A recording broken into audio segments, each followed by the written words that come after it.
All right, everybody, welcome back. So it's been a busy weekend. Super Mario Maker 2 came out on Friday, and I've been playing that off and on all weekend.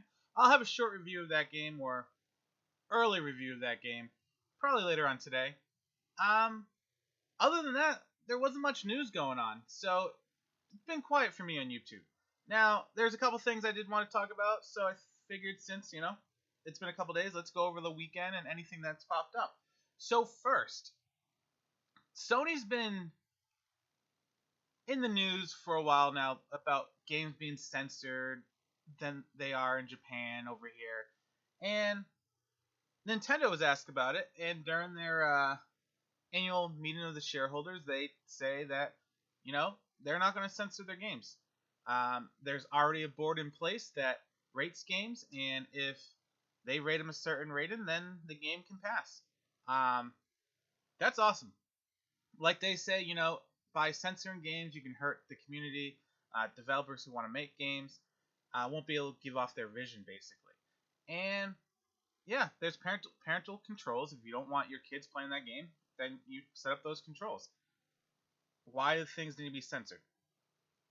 There's a rating board. If it's too high, put it on adult only. And then, yeah.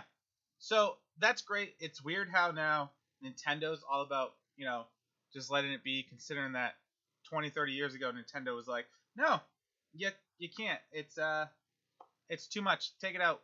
Blood, crosses, you name it, it's gone. So I like it. Good for Nintendo. Let developers make the game. They get a rating. If they're happy releasing their game with that rating, they'll release it. If not, they'll drop some stuff out. So awesome for Nintendo.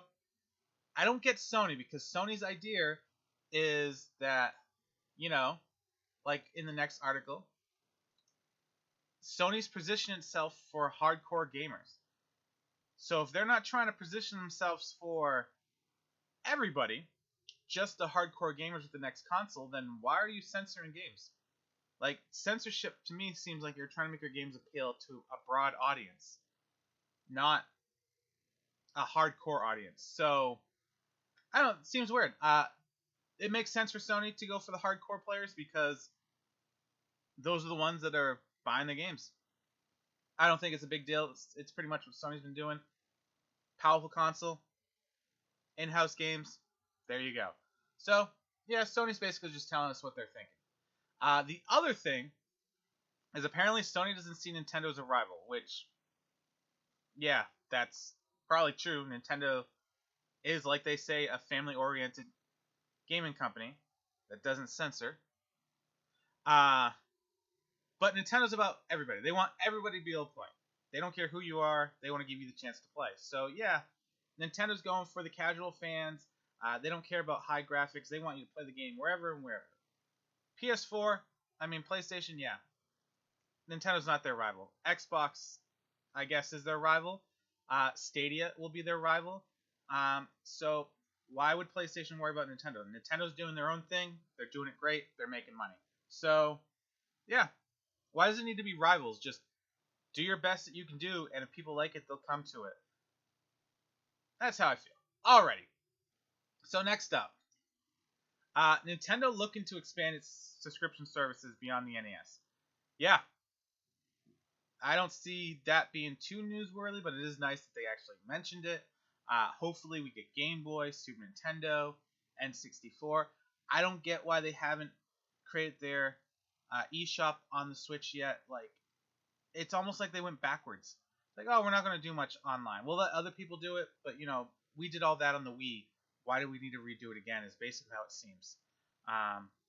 So if they want to put more games on the free service, or on the service that you pay for, instead of buying the games outright, I'm in for it. Totally. And last but not least, I figured this was going to come sooner or later. Tetris 99, or as the Tetris company is calling it, they're developing a new game for iOS and Android called Tetris Royale. Yep. Obviously, the success they had with it for the Switch, why wouldn't they want to open it up to millions? So basically, it's going to have a 100-player Tetris Royale mode, daily competitions, thousands of players to solo marathon modes, the normal Tetris stuff, but now with the Battle Royale, basically.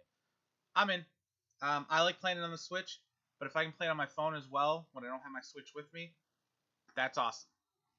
Other than that, that's it for the news today. Quick, get it out of the way. Hopefully, the summer's kind of slow right now, and not many things are being talked about. So hopefully, I have another video tomorrow or something else. So, all right, guys, have a good night. If you liked the video, subscribe, like, share, and check out my other videos. And keep up gaming. If you have Mario Maker 2, play it. It's fun.